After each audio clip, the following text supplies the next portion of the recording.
কোরআন তিলাওয়াতের মূল্য আছে আল্লাহ তাআলার কাছে। আল্লাহর নবী বলেন এই কোরআন তিলাওয়াতের মূল্য কত? যারা কোরআন তিলাওয়াত করে তারা আল্লাহ তাআলার কাছে কেমন দামি, যারা এই কোরআনের সাথে সম্পর্ক হয় তারা কেমন দামি। বলে আল্লাহ তাআলার কাছে সবচেয়ে পছন্দের মানুষ এর নবীর উম্মতের দল, যুবক, মুরব্বী, পর্দার অন্তরাম্মা জানারা। কারণ আল্লাহ তাআলার সৃষ্টির মধ্যে আসমান নিচে জমিনের উপরে আল্লাহ তাআলার কাছে সবচেয়ে প্রিয় হলো আল কোরআন। এই কোরআন আল্লাহ তাআলার কাছে সবচেয়ে প্রিয়। যারা এই কোরআনের সাথে সম্পর্ক তারা আল্লাহ তাআলার কাছে প্রিয়। এর নবীর উম্মতের দল, নবী আমার বলেন এই কোরআনের সাথে যাদের সম্পর্ক হয় তারা আল্লাহ তাআলার কাছে দামি, কারণ এই বস্তু আল্লাহ তাআলার কাছে সবচেয়ে প্রিয়। ইমাম শাফি রাহমাতুল্লাহ আলাইহির জামানায় একজন আল্লাহর বান্দা, তার ছেলে মেয়ে হয় না, নিয়ত করেছে আমার যখন কোনো ছেলে মেয়ে হবে আমি তারে এই পৃথিবীর ইহ জগতের সবচেয়ে দামি বস্তু দেব, দামি বস্তু দান করব, যেটা আল্লাহ তাআলার কাছে সবচেয়ে প্রিয়। এর নবীর উম্মতের দল, যুবক, মুরব্বী, পর্দার অন্তরাম্মা জানেনা, ওই শাফি রাহমাতুল্লাহ আলাইহির জামানায় আল্লাহর বান্দা বিবাহ করার পর বহুদিন পর তার একটা মেয়ে বাচ্চা হলো। মেয়েটাকে লালন পালন করে করে করে করে যখন বিবাহের উপযুক্ত হলো, বিবাহ বন্ধনে আবদ্ধ হয়ে যাবে, কথাবার্তা পাকাপাকি হয়ে গেল, এমন সময় সে টেনশনে পড়ে গেল যে আমি যে আল্লাহ তাআলার কাছে সব হালতে দোয়া করতাম, আল্লাহ আমার যদি কোনো ছেলে মেয়ে দাও আমি তার ইহ জগতের সবচেয়ে দামি দৌলত দেব, যেই জিনিসটা আল্লাহ তাআলার কাছে সবচেয়ে প্রিয় এই জিনিসটা দেব। এখন যে আমার মেয়ের যে ওসিয়ত, আমার মেয়ে হয়েছে তারে এই দৌলত দিলাম না, কি করা যায়, কি দিব? আল্লাহ তাআলার কাছে কি সবচেয়ে প্রিয়? সে উত্তর পাড়ার ইমামের কাছে দৌড়াই, সমাধান নাই। দক্ষিণ পাড়ার ইমামের কাছে যাই, সমাধান নাই। পশ্চিম পাড়ার ইমামের কাছে যাই, সমাধান নাই। এর নবীর উম্মতের দল, যুবক, মুরব্বী, পর্দার অন্তরাম্মা জানেনা, খেয়াল করে নাও। পরিশেষে ইমাম শাফি রাহমাতুল্লাহ আলাইহির দ্বারস্থ হয়ে গেল। ইমাম শাফির কাছে গিয়া বলেন, এই শাফিঈ, আমি একটা পেরেশান অবস্থায় আপনার সামনে এসে দাঁড়ালাম। বলে কি পেরেশানি বলো?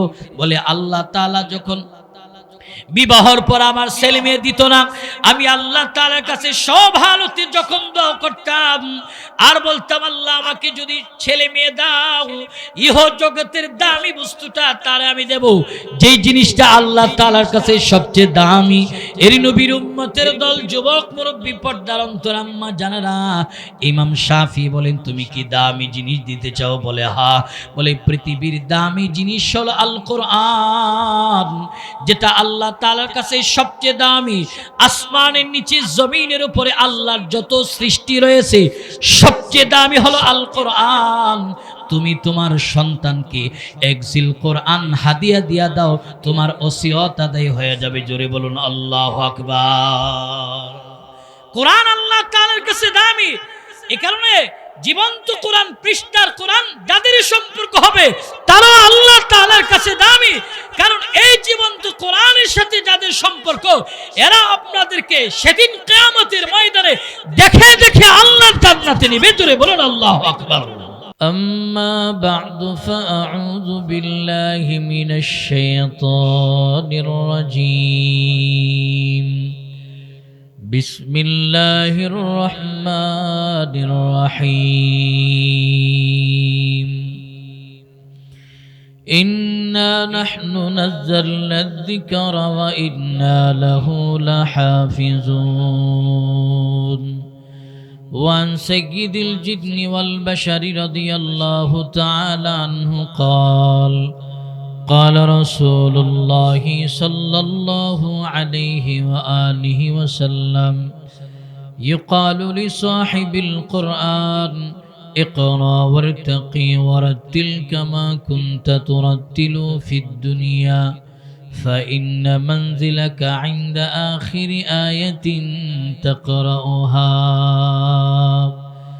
أو كما قال النبي عليه الصلاة والسلام. محبت زبان খুলে কৃপণতা না করে দুরূদ ইব্রাহিম তিলাওয়াত করি। আল্লাহুম্মা সাল্লি আলা মুহাম্মাদিন ওয়া আলা আলি মুহাম্মাদ كما صليت على إبراهيم وعلى آل إبراهيم إنك حميد مجيد اللهم بارك على محمد وعلى آل محمد كما باركت على إبراهيم وعلى آل إبراهيم إنك حميد مجيد بلغ العلا بكماله كشف الدجى بجماله حسنت جميع خصاله صلوا عليه وآله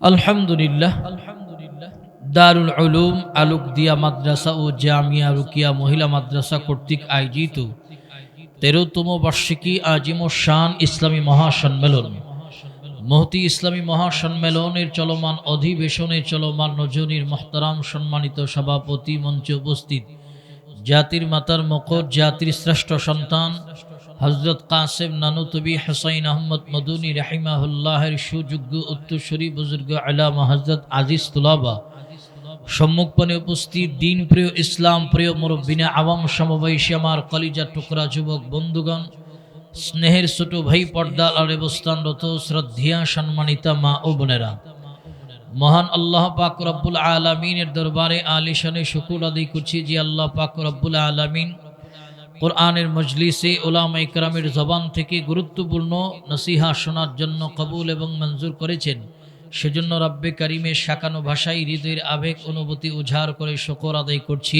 আলহামদুলিল্লাহ। সর্বোপরি শুকর যাদের অক্লান্ত পরিশ্রম আর মেহনতের বদলতে আজকের আজিম শান ইসলামী মহাসম্মেলন বিশেষ করে এই এলাকার যুবক বৃন্দ আইম্মে মাসাজিদ উলামায়ে কেরাম চাকরিজীবী দিন মজদুর রাজনীতিবিদ প্রবাসী ভাই সর্বশ্রেণীর মানুষ যারা মহতি আয়োজনের জন্য নিজেদের সব দিয়ে চেষ্টা এবং সহযোগিতা করেছেন আল্লাহ পাক রব্বুল আলামিন সকলের মেহনতকে কবুল এবং মঞ্জুর করে ইহকালীন জীবন শান্তি পরকালীন জীবন মুক্তির ফয়সালা করে দেখ সকলে বলুন আমিন। লক্ষ কোটি দুরুদ ও সালাম বিশ্ব মানবতার কান্ডারি বিশ্ব মানবতার উদ্দিন দিশারি হযরত মুহাম্মদ মুস্তাফা সকলে বলুন সাল্লাল্লাহু আলাইহি ওয়াসাল্লামের উপর। ভাইরা আমার, আমি আপনাদের খেদমতে মহাপবিত্র বাণী কোরআনুল করিম থেকে প্রসিদ্ধ আয়াতে করিম নবী আলাইহিস সালাতু ওয়াস সালামের অসংখ্য গণিত আহাদিসের ভান্ডার থেকে একটু করে হাদিস তিলাওয়াত করেছি। আয়াত এবং হাদিসকে সামনে রেখে কর্তৃপক্ষ থেকে যতটুকু সময় আমার জন্য নির্ধারিত রয়েছে এর ভিতরে আমাদের জীবনের পাথেয় সন্ধানের উদ্দেশ্যে গুরুত্বপূর্ণ কিছু আলোচনা হবে। আল্লাহ পাক আমাদেরকে প্রতিটি কথা আমল করার তৌফিক দান করুক, সকলে বলুন আমিন। ভাইয়ের আমার, আল্লাহ পাক রব্বুল আলামিন আমার তেলাওয়াতকৃত আয়াতের ভিতরে বলেন ইন্না নাহনু নাযালনা যিকরা ওয়া ইন্না লাহু লাহাফিজুন। আমি আল্লাহ তাআলা কোরআন নাজিল করেছি, এর হেফাজত এর দায়িত্ব রক্ষণাবেক্ষণা করার সম্পূর্ণ জিম্মাদারি আমি আল্লাহ তাআলা নিয়েছি। জোরে বলুন আল্লাহু আকবার। আসমানি কিতাব হলো 4 খানা, 100 খানা সহিফা। তাওরাত আসমানি কিতাব, জবুর আসমানি কিতাব, ইনজিল আসমানি কিতাব, কোরআন আসমানি কিতাব। আল্লাহ তাআলা তাওরাত নাজিল করার পর বলেননি যে তাওরাতের জিম্মাদারি আমি নিলাম। জবুর নাজিল করে বলেননি যে জবুরের জিম্মাদারি আমি নিলাম। ইনজিল নাজিল করে বলেননি ইনজিলের জিম্মাদারি আমি নিলাম। কিন্তু কোরআনুল কারীম নাজিল করার পর আল্লাহ পাক রব্বুল আলামিন বললেন এর জিম্মাদারি এর হেফাজতের দায়িত্ব আমি আল্লাহ তাআলা নিলাম। জোরে বলুন আল্লাহু আকবার। জোরে একটা ইমানের আওয়াজে ডাক দেন ইয়া আল্লাহ। ঘুমাইতেছেন অনেকে, ঘুমায়েন না, রাত্র তো মাত্র কেবল 9টার কাছাকাছি, এখনই অনেকেই জিমাইতেছেন ঠান্ডা পায়া। এটা ইমানের আওয়াজে নাড়াচাড়া দিয়ে ডাক দেন তো ইয়া আল্লাহ। আরো জোরে ইয়া আল্লাহ পড়েন সুবহানাল্লাহ ওয়ালহামদুলিল্লাহ ওয়ালা ইলাহা ইল্লাল্লাহ আল্লাহু আকবার। হাতগুলি উপরে উঠান তো সবাই, নাড়া দেন তো, এটা তাকবীর দেন তো, নারায়ে তাকবীর। আর জোরে নারায়ে তাকবীর। আল কোরআনের আলো, আলোক দিয়া মাদ্রাসার মাহফিল, নারায়ে তাকবীর। আপনার মুতাদ জানিলা জাহাতিল ইস্তিস, এদিকে থাকেন, এদিক সেদিক নজর দিবেন না। যা আলোচনা হয় অল্পের ভিতরে কিছু গুরুত্বপূর্ণ অতীব জরুরি আলোচনা হবে। আল্লাহ পাক আমাদের সবাইকে কবুল করুক, সকলে বলুন আমিন। তো আল্লাহ তাআলা কোরআন নাজিল করার পর বললেন যে সংরক্ষণ রক্ষণাবেক্ষণের দায়িত্ব আমি নিলাম। আল্লাহ তাআলা এই কোরআনকে কিভাবে হেফাজত করবেন, আল্লাহ তাআলা নির্ধারিত কিছু সিনাকে আল্লাহর কোরআন সংরক্ষণ করার জন্য আল্লাহ তাআলা কবুল করেন। এই সিনাগুলিকে কবুল করার পর বিভিন্ন গোত্র থেকে, এলাকা থেকে, বিভিন্ন বংশ থেকে আল্লাহ তাআলা এদেরকে দ্বীনি মাদ্রাসায় আনেন। আল্লাহ তাআলা এই দ্বীনি মাদ্রাসায় এনে এদের সিনাটার মধ্যে আল্লাহর 30 পারা কোরআন ঢুকায়া এই সিনার ভিতরে 30 পারা কোরআন দিয়ে আল্লাহ তাআলা যুগে যুগে যুগে যুগে এই কোরআনকে কিয়ামতের আগে আল্লাহ তাআলা হেফাজত করবেন। জোরে বলুন আল্লাহু আকবার। এই যে মাদ্রাসা, এখানে ছাত্ররা এই কোরআনের সিনার মধ্যে সংরক্ষণ করে, এই কোরআনের সাথে যাদের সম্পর্ক হয় এদের দাম আল্লাহ তাআলার কাছে কত? যেমন করে পৃষ্ঠার কোরআনের মূল্য আছে, ঠিক জীবন্ত কোরআনের মূল্য আল্লাহ তাআলার কাছে আছে। পৃষ্ঠার কোরআনের মূল্য যেরকম আছে, জীবন্ত কোরআনের মূল্য আছে। যেমন করে পৃষ্ঠার কোরআনের সঙ্গে যখন বাজার থেকে এক টুকরো কাঠ খরিদ করে আনলেন, এই কাঠটা যতক্ষণ পর্যন্ত রিহাল না বানালেন এই কাঠের মূল্য আপনার কাছে নাই, নিচে পড়তেছে, পায়ে লাগতেছে, ধরেনও না, চুমুও দেন না, বুকেও নেন না। যখন এই কাঠের টুকরাটা মিস্ত্রির কমপ্লিট একটা রিহাল বানায়, রিহালটা যখন কাগজের পৃষ্ঠার কোরআনের সাথে লেগে যায় তো এই রিহালের মূল্য বেড়ে যায়। নিচে পড়লে ধইরা তাজিম কইরা বুকে নেই, চুমু খায়, তাজিম করি। যখন 10 টাকা গজের কাপড় আমার ঘরে আছে, এই কাপড়ের কোনো মূল্য নাই, নিচে পড়লে ধরি না। যখন এই কাপড়টা গিলাফ পরে কাগজের কোরআনের সাথে সম্পর্ক হয়তো ওই গিলাফের মূল্য বেড়ে যায়, নিচে পড়লে ধরে ওটায়া চুমু খায়।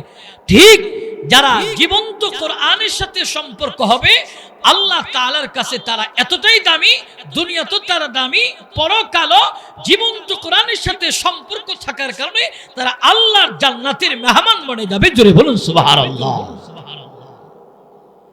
আল্লাহ তাআলা রব্বুল আলামিন কিয়ামতের ময়দানে মাহশারে হাফিজুল কোরআনকে বলবে পড়তে থাকো। যে হাদিস খুতবায় প্রারম্ভে তিলাওয়াত করছে, আল্লাহ তাআলা বলেন ইকালু লি সাহিবিল কোরআন, রাসূল বলেন ইকরা ওয়াত্তাকি ওয়ারাত্তিল কামা কুনতা তুরাত্তিলু ফিদ দুনিয়া ফাইন্না মানজিলাকা ইনদা আখির আয়াতিন তাকরাউহা। হাফিজুল কোরআনকে বলবে, রাসূল বলেন, আল্লাহ তাআলা বলেন পড়ো। দুনিয়াতে যেভাবে তারতিলে শহীদ পড়েছিলে এখন পড়ো, তোমার পড়া যেখানে শেষ হবে তোমার মাকাম, তোমার জায়গা ওই জায়গায় হবে। জোরে বলুন আল্লাহু আকবার। কোরআনে 6666 আয়াত রয়েছে। হাফিজুল কোরআনের তিলাওয়াত ওই জায়গায় শেষ হবে, ওই জায়গায় তার বাসস্থান হবে। হাফিজুল কোরআন বলবে, আল্লাহ এই এত বড় ভবনে কাকে নিয়ে থাকবো, এত বড় ভবনে কাকে নিয়ে থাকবো, এত বড় ভবনের মালিক বানালেন। আল্লাহ তাআলা বলবেন, দেখো দুনিয়াতে তোমার এই জীবন্ত সিনার কোরআনের সাথে যাদের সম্পর্ক ছিল তারা আজকে কোথায়? ধরে ধরে এক একটা কামরার মালিক বানায় দাও। জোরে বলুন আল্লাহু আকবার।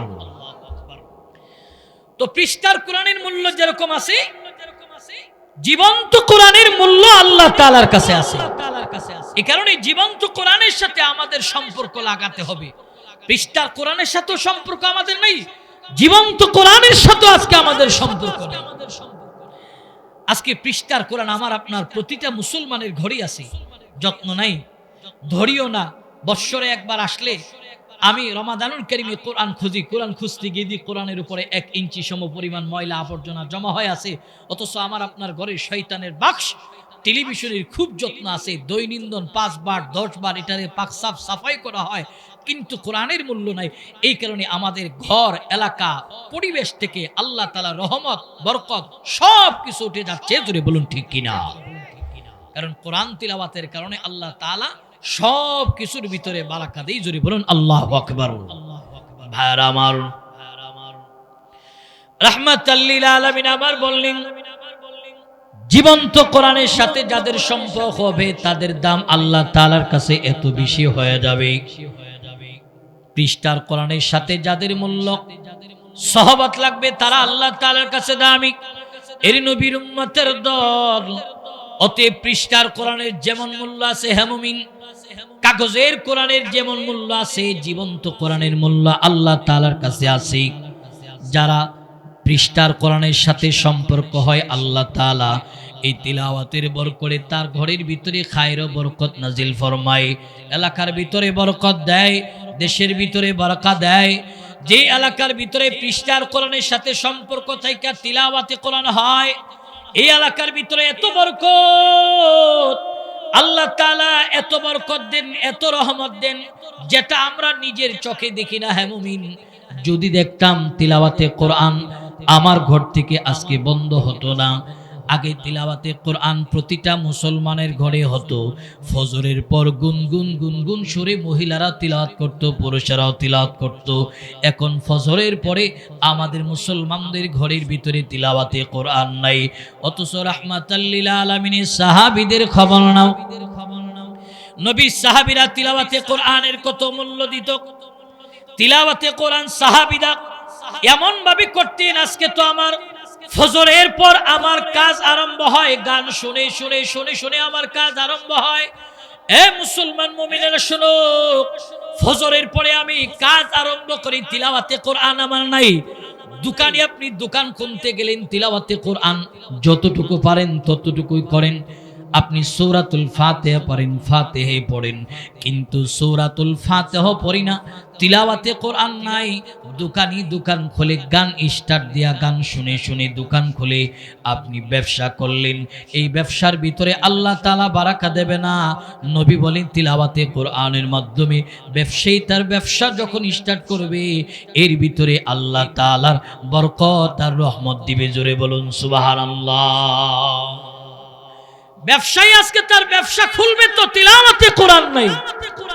আপনি কাজ করেন, হাত হাতের কাজ করতেছে, পা পায়ের কাজ করতেছে, চোখ চোখের কাজ করতেছে, জবান দিয়েছে আল্লাহ, জবান তো কোন কাজে লিপ্ত নয়, এই জবানটা তিলাওয়াতে কোরআনে লাগায়া দেন, তো যে কাজ করতেছেন এই কাজের ভিতরে আল্লাহ তাআলা বারাকা দেবে। জোরে বলুন আল্লাহু আকবার। রাহমাতাল লিল আলামিনের সাহাবীরা তিলাওয়াতে কোরআনের এত মূল্য দিত। পয়গম্বরের একজন সাহাবী যার নাম হলো সাঈদ ইবনে উযাইর রাদিয়াল্লাহু তাআলা, এর নবীর উম্মতের দল। সাঈদ ইবনে উযাইর একজন কোরআনের হাফেজ। তিলাওয়াতে কোরআন এতটাই তার জবানে ছিল, ফজরের সালাতের পর সাঈদ ইবনে উযাইর রাদিয়াল্লাহু তাআলা তিলাওয়াত করতেছে, তিলাওয়াত করতেছে, তিলাওয়াত করতেছে। নবীর সাহাবী তিলাওয়াত করা অবস্থায় তাকায়া দেখলেন তার যে যুদ্ধের সোয়ারিটা আছে, উট ঘোড়া লাফাইতেছে। ঘোড়ার লাফানি দেখে সাঈদ ইবনে উযাইর চিন্তা করলেন তিলাওয়াতে কোরআনের আওয়াজ শুনে কি যুদ্ধের ঘোড়াটা লাফাইতেছে।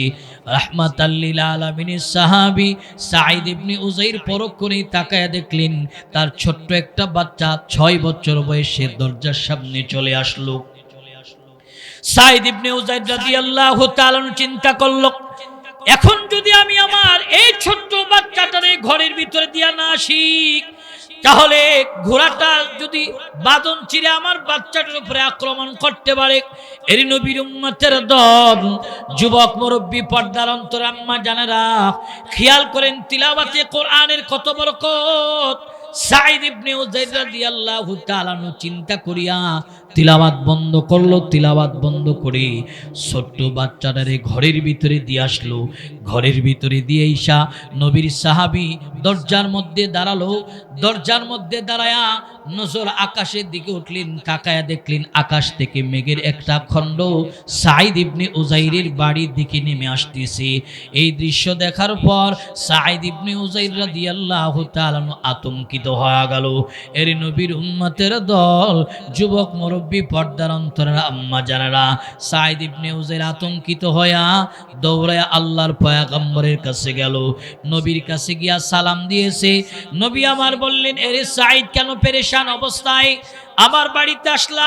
চেহারার মধ্যে পেরেশানির চাপ দেখা যায়, বলো কি তোমার হৃদয়ের কথা কি ব্যক্ত করবা, কি জন্য আসলা?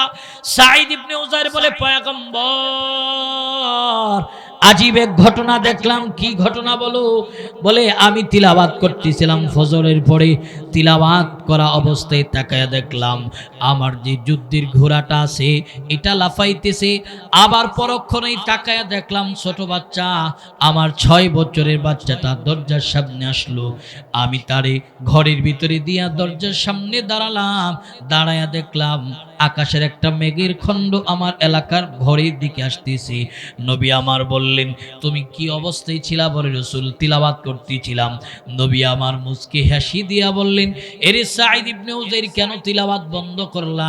তুমি যদি তিলাওয়াত বন্ধ না করতা, তোমার এলাকার সব মানুষ দেখতো তোমার এই তিলাওয়াতে কোরআনের কারণে তোমার এলাকার মধ্যে, তোমার বাড়ির মধ্যে আল্লাহর রহমত বর্ষিত হচ্ছে। জোরে বলুন সুবহানাল্লাহ। তিলাওয়াতে কোরআনের কারণে রহমত বর্ষণ হয়, এটা আমরা দেখি না? এই যে মাদ্রাসা, আপনাদের এই মাদ্রাসায় তিলাওয়াতে কোরআন হয়। আমরা যখন গুনাহ করে ঘুমায় যাই, আল্লাহ বলেন ধ্বংস করে দিতাম। আমাদের পাপের অভাব নাই, ধ্বংস করেন না কেন? কেবলমাত্র তিলাওয়াতে কোরআনের কারণে আল্লাহ তাআলা ধ্বংস করেন না। কারণ যেই এলাকায় তিলাওয়াতে কোরআন হয়, এই এলাকার চাকরিজীবীর চাকরির মধ্যে আল্লাহ তাআলা বারাকা দেয়, ব্যবসায়ীর ব্যবসায় বারাকা দেয়।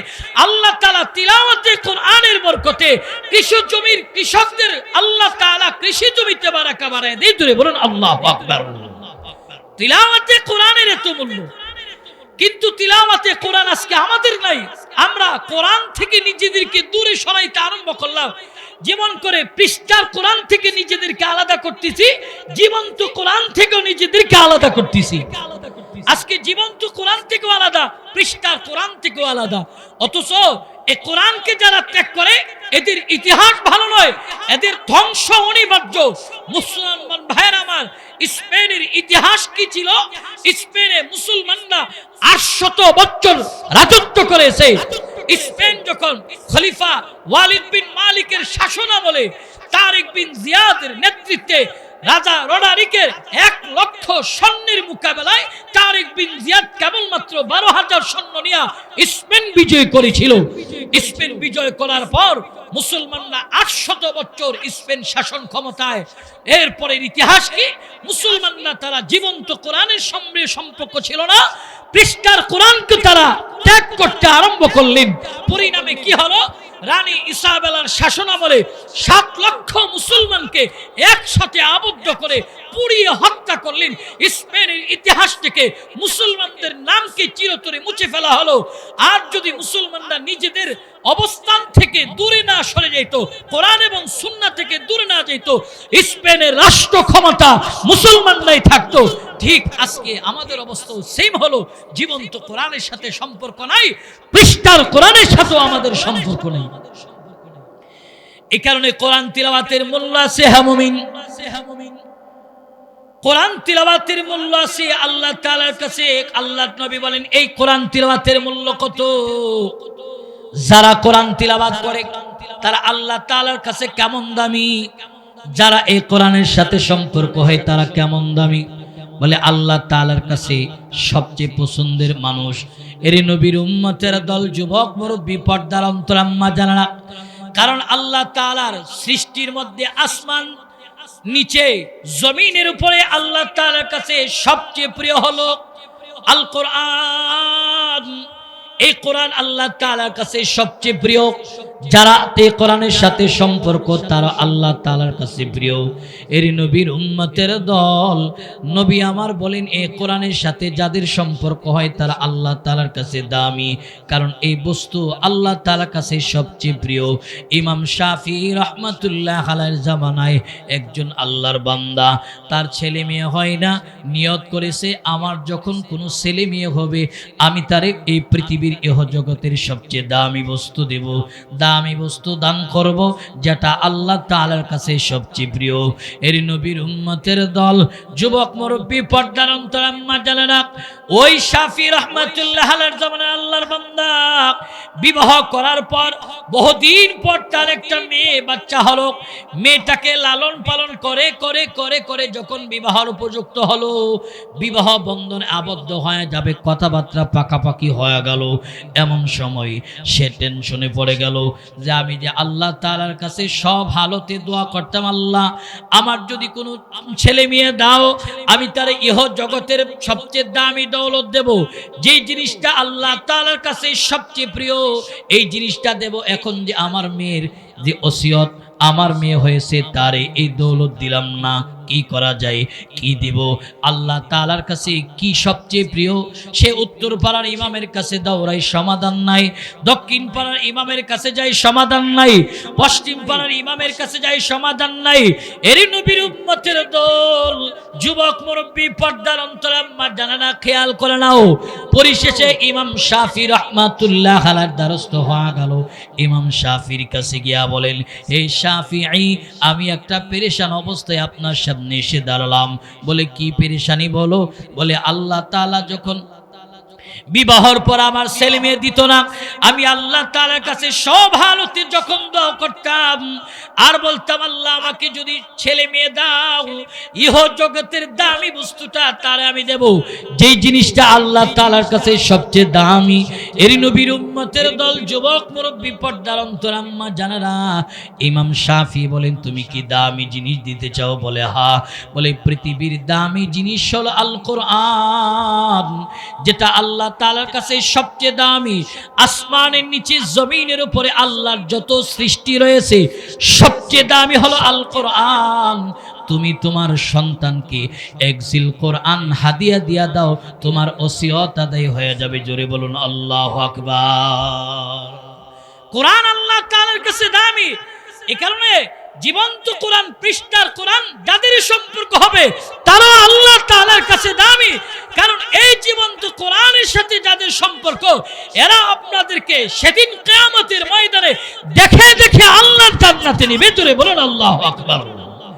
এই কারণে এদের সাথে সম্পর্ক লাগাতে হবে, এদেরকে সূত্র নয় বন্ধু বানাতে হবে। আজকে তো মাদ্রাসা পড়ুয়া তালিবে আজিজকে আমরা দুশমন বানানো, মাদ্রাসা পড়ুয়া আলেমকে দুশমন বানানো না, এদেরকে বন্ধু বানাও। যদি বন্ধু না বানানো হয়, ময়দানে মাহশারে কিয়ামতের ময়দানে উকবা বিন আবি মুআইতের মতন আফসোস করা লাগবে। উকবা কিয়ামতের ময়দানে আফসোস করে আর বলবে, আহ ইয়া ওয়াইলাতা লাইতানি লাম আত্তাখিয ফুলানান খালিলা। আফসোস করে নিজের হাত চিবিয়ে চিবিয়ে কামড়িয়ে কামড়িয়ে খাবে আর বলবে, বদনসিব, কেন আল্লাহ রাসূলকে বন্ধু বানালাম না, অমুক তমুককে বন্ধু বানালাম। সেদিন আফসোস করলে কোনো লাভ হবে না। ঠিক আমাদের একজন মানুষ এই জীবন্ত কোরআনগুলিকে হিংসত্ব মনোভাব নিয়ে গালি দেয়, হিংসত্ব মনোভাব নিয়ে জীবন্ত কোরআনগুলির বিরোধিতা করে। এই কারণে বিরোধিতা নয়, মহব্বত, ভালোবাসা, এই ভালোবাসার বন্ধনে আল্লাহর জান্নাতে যাওয়া যাবে। জুড়ে বলুন সুবহানাল্লাহ। আমরা এই জীবন্ত কোরআনকে মহব্বত করব। মুজাদ্দিদুল মিল্লাত শাহ আশরাফ আলী থানভী বলে, মাদ্রাসার কাঠামো ঠিক হয় তিনটা জিনিস আমরা যদি বিসর্জন দিতে পারবো। এক নম্বর হলো চকের পানি। এই যে মাদ্রাসার কমিটি এসে দেখলাম, যুবক নওজওয়ান, আল্লাহ তাআলা এদেরকে কবুল করেছে কোরআনের খেদমতের জন্য, এদের সাথে আপনারাও থাকবেন। এক নম্বর লাগবে চোখের পানি, দুই নম্বর হলো দাওয়া, দানের হাত বাড়ায় দিতে হবে, তিন নম্বর হলো একটা ছেলেকে জীবন্ত কোরআনকে নিজের ঘরে খাওয়াতে হবে। আর না হয় জীবন্ত কোরআন সিনায় ঢোকার জন্য একটা সন্তানদের এই মাদ্রাসায় দিতে হবে। তিনটা জিনিস যদি আমরা বিসর্জন দিতে পারি, তো মাদ্রাসার কাঠামো সুন্দর হবে। অতএব এই জীবন্ত কোরআন উলামায়ে কেরামের সঙ্গে আসেন তো, ইনশাআল্লাহ বলেন, আসেন তো, থাকবেন তো। এই মাদ্রাসার যখন যেটা জরুরত হয়, আপনারা নিজে থেকে আইসা জরুরত পুরা করবেন। এদের সাথে সম্পর্ক মানে কোরআনের সাথে সম্পর্ক, কোরআনের সাথে সম্পর্ক মানে আল্লাহর জান্নাতে এই কোরআনের হাফেজ